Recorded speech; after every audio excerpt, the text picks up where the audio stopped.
Ici Albert Mondor, dans l'abri de jardin. Vous souhaitez, comme bien des gens, avoir une pelouse magnifique, verte, dense. Bien, c'est relativement simple d'y arriver. Eh bien, d'abord, je vous recommande de tondre, une fois par semaine durant l'été, c'est suffisant. Tondez uniquement un tiers des brins d'herbe, pas davantage, en une seule tonde. Tondez le matin ou en fin de journée pour éviter qu'il y ait trop d'évaporation qui se produisent en plein cœur de la journée. Pour ce qui est de l'arrosage, maintenant, pas nécessaire d'arroser abondamment la pelouse au printemps et à l'automne. En général, les pluies sont assez abondantes. C'est surtout l'été que ça devient crucial. On doit arroser pas trop fréquemment, une fois par semaine, aux 10 jours, c'est suffisant, mais on arrose abondamment à chaque fois. Très important, on donne environ l'équivalent d'1 pouce, donc quelque chose comme 2 à 3 cm.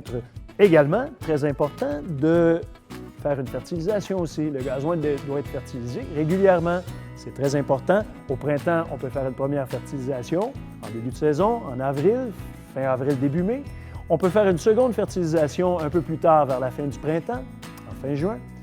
Et une troisième fertilisation qui n'est pas essentielle, mais qui peut permettre au gazon de s'endurcir avant l'hiver et de revenir en force au printemps suivant. On va faire cette fertilisation-là, généralement en toute fin d'été ou au début de l'automne, en septembre.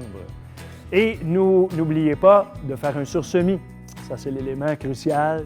Pour effectuer un sursemis au printemps, je vous recommande particulièrement les semences à gazon ultimes, toutes conditions de ProMix. Ce sont des semences qui ont l'avantage de pouvoir germer à une température aussi basse que 4 degrés Celsius. Donc, vous pouvez effectuer votre semis dès le mois d'avril. Je vais vous assurer qu'elle soit verte, dense et en bonne santé. Voilà les secrets pour obtenir une pelouse magnifique.